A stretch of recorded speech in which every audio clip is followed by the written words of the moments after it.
특검 수사가 이루어지면서 공포 분위기가 조성되면 제대로 된 공정한 재판 결과가 나올 수 있겠습니까? 정신이 아니다.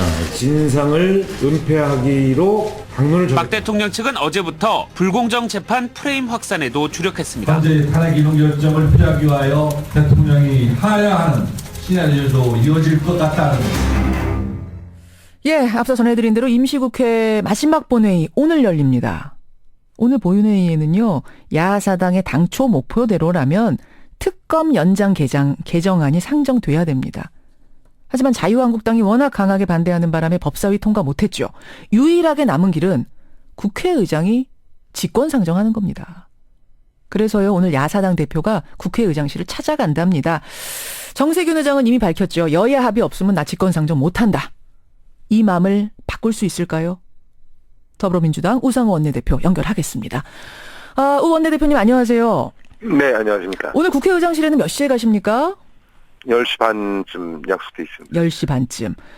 국회의장실 찾아가시는 이유는 황 총리가 특검 기간 연장 승인 안 해주고 여야 합의도 안 돼서 지금 뭐 법사위 통과 못했고 그러니까 결국 할 수 있는 게 국회의장이 직권상정 해주는 거 절박해서 가시는 거죠? 네, 그렇습니다. 사실은 황교안 총리가 아직까지는 뭐 연장 안 해주겠다 이렇게 공표한 건 없어요. 검토하겠다. 그러니까 예. 네, 원래대로 말한다면 제일 우선은 현행 법에 따라서 황교안 대행이 특검 기간을 연장해 주는 게 1순위입니다. 그렇죠. 사실은. 예. 근데 이제 이게 지금 갔다부터 말이 없어서 혹시 27일, 28일 가서 그때 가서 안 한다 이러면 이제 완전히 낙동강 오리알 되니까 예.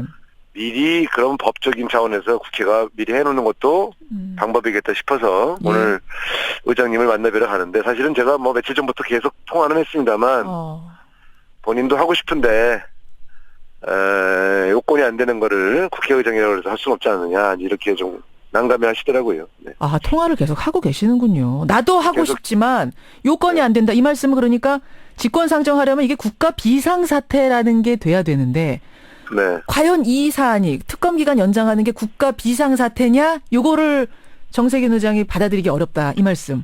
이제 그런 취지로 받아들였습니다. 네. 어떻게 생각하세요, 우상호 원내대표님은? 제가 뭐라고 말씀드릴 수 있는 게 아니죠. 제가 참 저도 고민입니다. 왜냐하면 예. 지난번 정의화 의장이 테러방지법 직권상정했을 때 예. 비상상황 아니라고 필리버스터해서 우리가 정의화 의장 공격했던 그런 전례가 있지 않습니까? 그렇죠.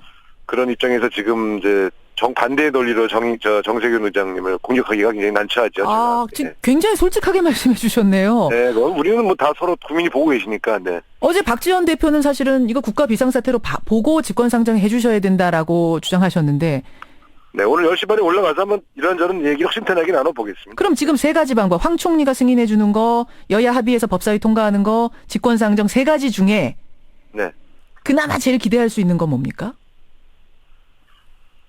다 난감합니다, 사실은. 다 네, 난감합니까? 예. 근데 원래는 사실은 현행 법의 취지로는 황교안 총리가 해야 됩니다. 그렇죠. 그게 너무 당연한 일이어서 예. 여러 옵션이 있다고 그러지만 사실은 황교안 총리가 해주는 게 가장 말끔하죠. 그냥 오케이 하면 끝나는 거 아닙니까? 황교안 총리가. 그렇습니다. 그렇죠. 그리고 사실은 이건 그분이 재량권에 있는 게 아니고요. 예. 수사가 미진하면 반드시 해주도록 만들어 놓은 그런 법입니다, 이게. 그렇죠. 그리고 그렇죠. 당시 여야 간에도 합의가 됐었던 얘기인데, 예. 황 총리가 지금 아주 안 한다 이렇게 하는 건 아니기 때문에 좀 지켜봐야 되겠습니다만 만약에 안 해준다면 그분 자체가 현행 법을 위반하는 것이 되죠. 재량권 남용이 되는 겁니다. 그런 측면에서 위반. 그것은 그 국회 탄핵 사유가 될 수도 있습니다. 네. 법을 위반하는 거기 때문에 탄핵 사유. 지금 대통령이 탄핵소추 당해서 권한대행하고 있는데 또 권한대행이 탄핵되는 그런 상황이 올 수도 있단 말씀이세요. 저는 이론적으로. 그렇게 안 하려고 하는 것이죠. 국가의 안정을 해치기 싫어서 그동안 황교안 총리를 심지어 대통령도 사실 바꾼 거 아니겠습니까? 예. 김정준 후임 지명자를 지명했다는 건 사실 해임한 거죠. 그렇죠. 그런데 대통령을 탄핵한 마당에 총리, 금융위원장, 금융부총리 다 이렇게 공백 상태로 둘 수 없어서 저희가 이제 차선책으로 그분 현직을 유지하도록 그렇게 이제 말하자면 한 것인데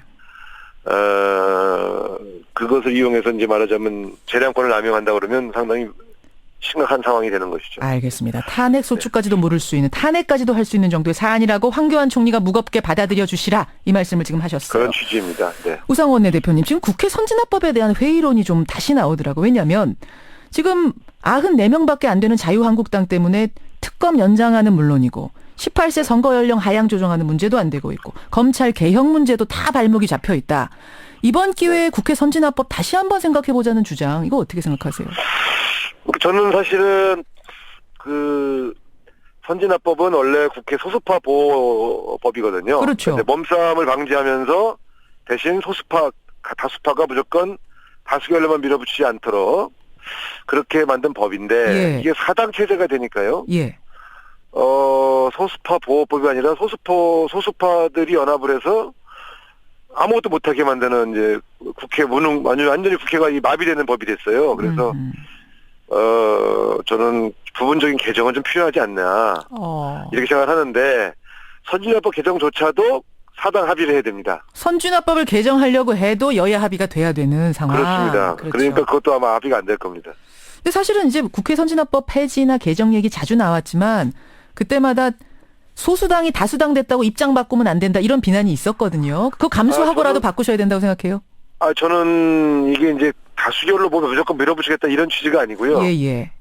사당 중에 어느 당도 결정하지 못하는 이런 그 비율과 마비 상태는 이건 좀 문제가 있다. 예를 들어 양당 체제에서는 예. 다수당이 소수당한테 뭐 양보안을 내면서 서로 이렇게 주고받는 협상을 통해서 그래도 한 가지라도 해결할 수가 있는 일이 있었습니다. 예. 그런데 지금의 이 사당 체제는 사당 중에 어느 한 당이 돌아가면서 반대를 하면 나머지 세 당이 그 당에게 뭐 양보할 수 있는 방법이 없어요. 꿈쩍할 수 없는. 그러니까 사당 체제가 되면서 상황이 달라졌다. 이거는 국회가 완전 마비되는 그런 상황입니다. 그래서 그렇군요. 잘 보시면 알지만 예. 사당 체제된 이후에 1월과 2월 사이에 예.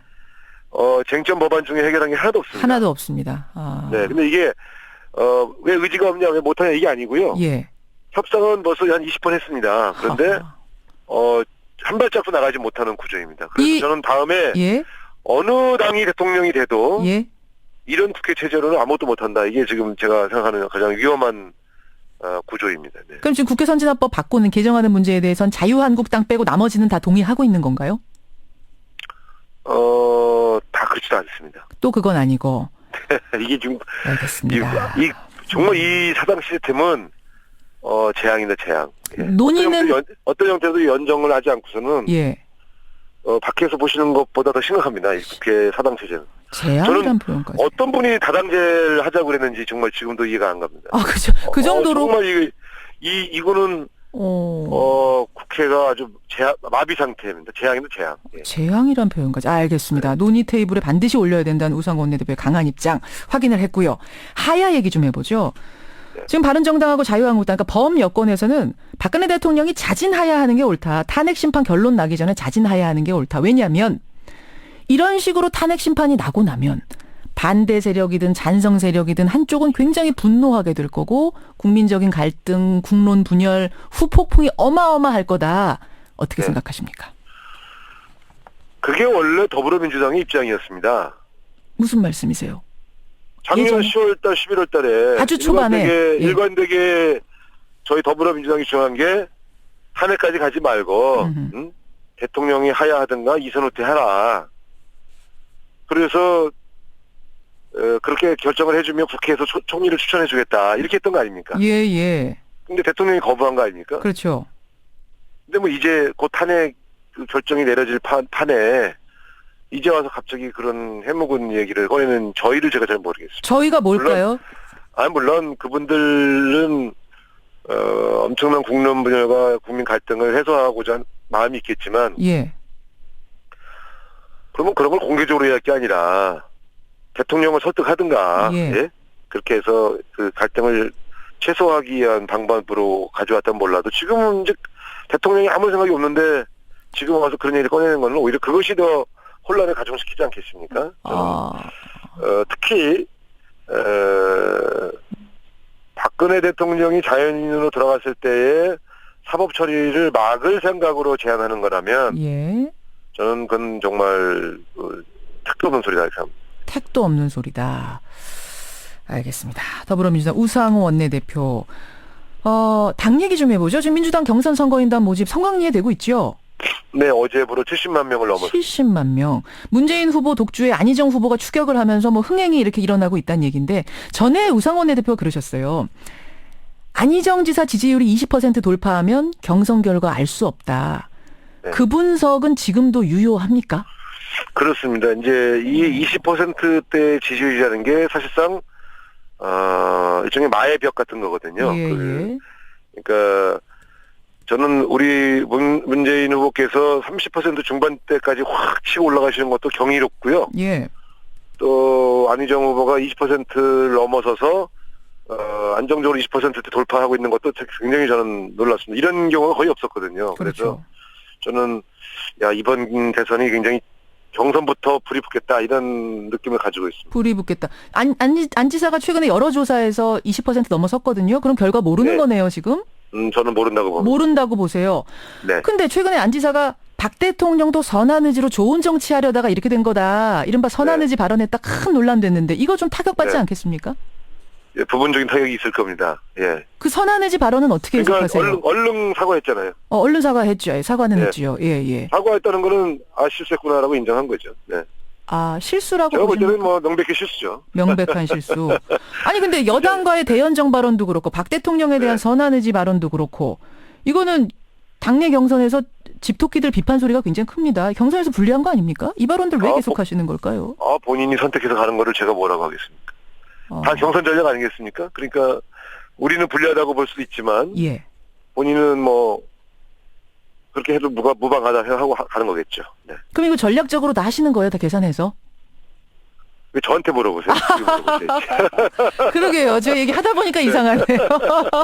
어쨌든 20% 돌파하는 순간 지금 경선의 결과는 아무도 모른다. 그 네, 생각은 여전히 네. 유효하다는 말씀. 지금부터 안희정 후보가 새로운 돌파 어떤 아젠다를 만들어야 됩니다. 이제 대연정이니 무슨 선한 의진 이런 쪽 얘기만 계속하면은 지지율이 더 오르기는 좀 어렵죠. 더 오르긴 어렵다. 알겠습니다. 경선 지켜보겠습니다. 여기까지 말씀 듣죠. 고맙습니다. 네, 감사합니다. 더불어민주당 우상호 원내대표였습니다.